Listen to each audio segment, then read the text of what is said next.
Olá, muito bom dia, seja bem-vindo a esta entrevista JE. Comigo hoje tenho o Michael Wade, professor de Inovação e Estratégia e também perito em Transformação Digital. Ele tem um currículo notável, publicou cerca de 10 livros, mais de 100 estudos e múltiplos artigos sobre transformação digital, inovação, estratégia e liderança digital. Atualmente ajuda diariamente as organizações a enfrentar os desafios que estas enfrentam na utilização das ferramentas tecnológicas e digitais para trazerem mais valor ao negócio e vai estar presente, aliás, hoje junta-se a nós a partir do aeroporto, vai estar presente no dia 11 de maio, esta quarta-feira, no Congresso da APDC. Sem mais demoras, Michael Wade, good morning to you. How are you there? You're coming to Portugal, correct? Will be coming to Portugal, but it'll be virtually. All right, Michael, throughout your career, you have focused on helping organizations facing challenges regarding digital transformation. Your own research, according to IMD, where you're a scholar, shows that 87% of digital transformation programs fail to meet expectations. What mistakes do you most commonly identify in those failed cases? That's true. There is a huge legacy of failure, despite the fact that you hear about a lot of success stories. The reality is somewhat different, and there's a lot of mistakes that organizations tend to make when it comes to digital transformation. I could just give you, a couple of the more common ones. One of the big mistakes is actually a bit counterintuitive in that it's focusing too much on the digital side. Now, digital is important, of course, and it's not easy. But a lot of organizations are chasing the latest, fancy technology, shiny digital object. And by doing that, they are under focusing and underrepresenting their energy on some of the organizational aspects of transformation. And that's really where organizations struggle the most.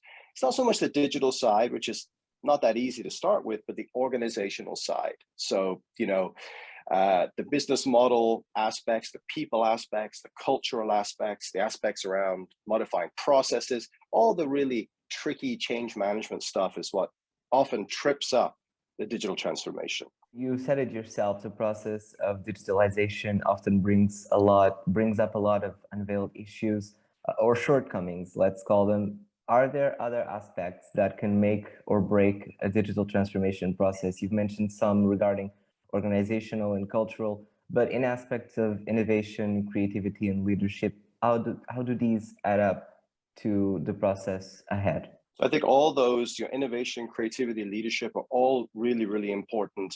I would say the first thing that you need to be really clear about in any digital transformation is the objective. Why are you doing it? And surprisingly, a lot of companies don't really ask themselves that question. They just kind of run into the digitization without really considering why they're doing it. And the answer to that question will drive the type of innovation, the type of creativity, the type of leadership that you need. For example, digital can help you very much improve your productivity and your efficiency and your agility. But that's a very different process than using digital to find a new source of value, a new business model, and new revenue, new customers. That can also be done through digitization, but in a very, very different way. So if you haven't really thought through the objective, then it's unlikely you're going to get a very good result. And how should leaders, in your opinion, look at that objective and decide, well, I need digital to improve my efficiency, to improve my workflow, or do I need digital to reshape my business model altogether? How do business leaders take that decision in hands? Well, often it's not an either or decision. It's a decision to do both.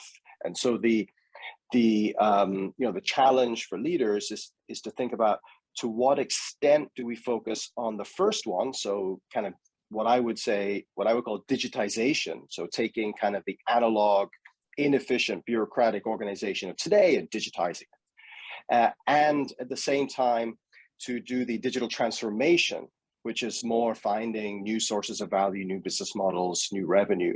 So it's not one or the other, it's both, but it's the amount of energy and resources you're putting towards each part, because they actually require somewhat different skills and capabilities. And what is the cost of going through these processes without a deadline, or taking it too much at one at a time? Because frankly, some businesses adopt technologies they frankly don't need.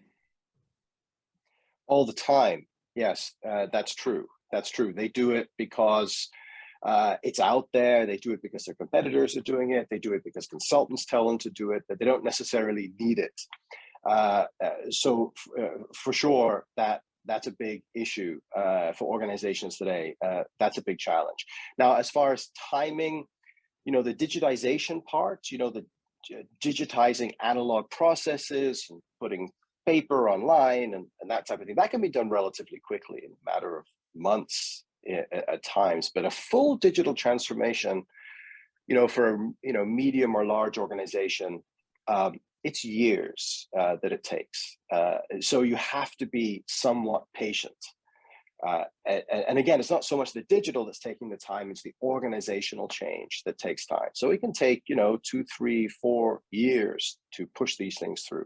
And is this something, forgetting digitization, we're clearly drawing a line here, but regarding the digital transformation of business models, is this something unavoidable in the sense that can companies avoid going down this road altogether for the future ahead? Or is it something we all will be witnessing in the future?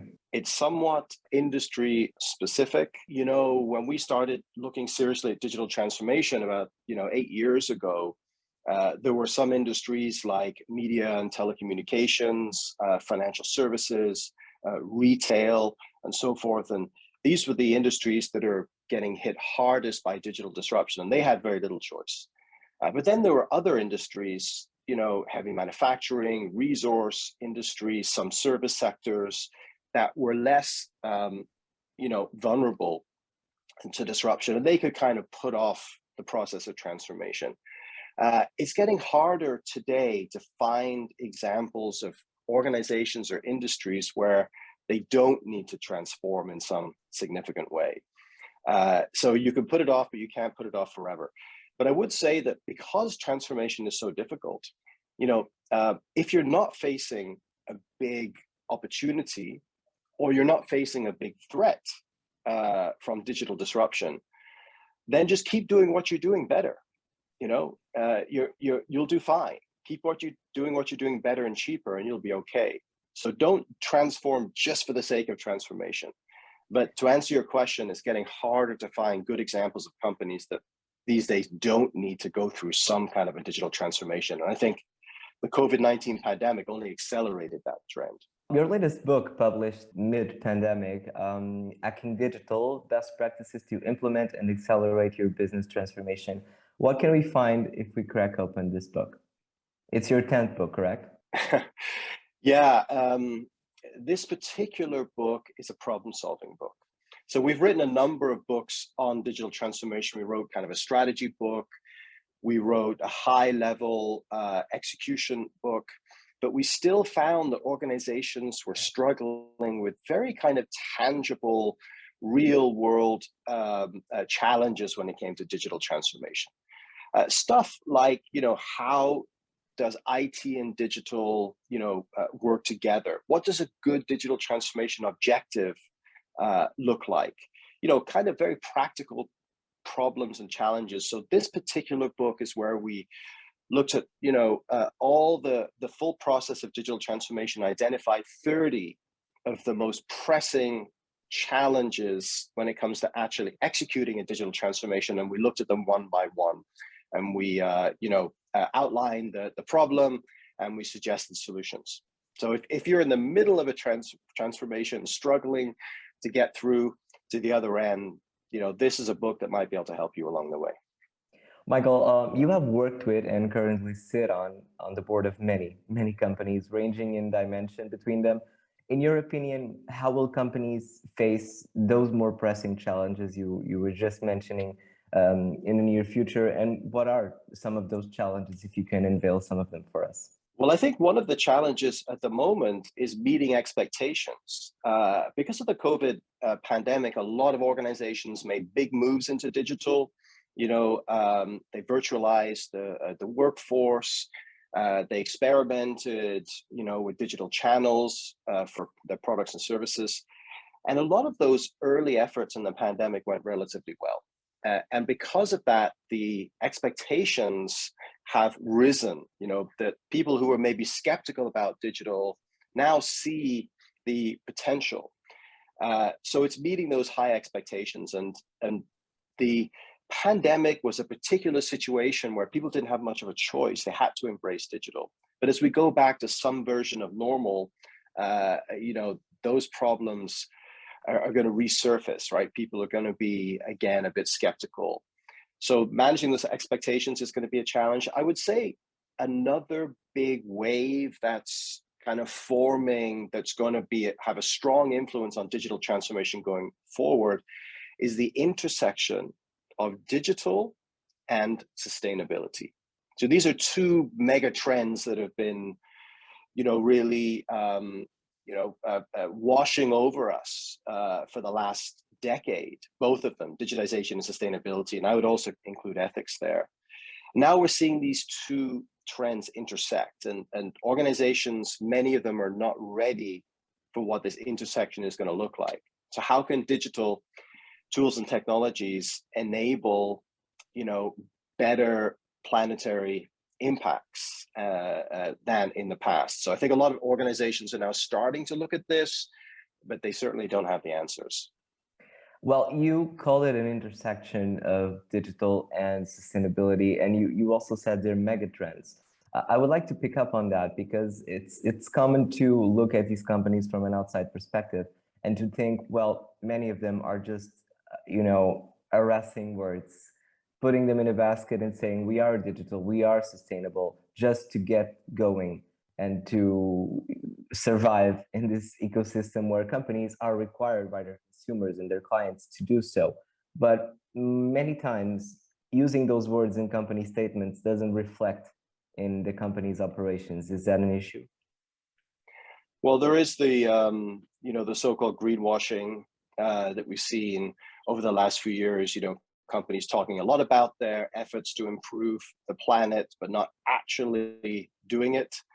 And so I think there's a number of ways that digital can help. And one of the ways that it can really help drive better sustainability results is just simply through measurement. I mean, at the moment, we don't have a good idea of our impact on the planet because it's very difficult to measure. So for example, Joao, I have a smart meter in my house, but it's not smart for me. I mean, I guess it's getting all kinds of information, but I don't get any of it. So I have no idea how much power my phone is using when I'm charging it versus the TV, when I'm watching Netflix or the fridge. So without that information, it's very difficult for me to make informed choices. And I think it's the same for organizations. So one of the first things that digital can do to help in that regard is to be, help with the transparency. So we actually have a way to assess and measure and monitor the impact that we're having on the planet as individuals and organizations. So that's a first step. And then, of course, there's great ways that digital tools and technologies can help reduce impact, by digitizing physical things, for example. There's all kinds of ways that can happen too. So I think that's, as I said before, that's a wave that's building. I think organizations are starting to see digital not just as a way to improve their performance, but also a way to improve the planet.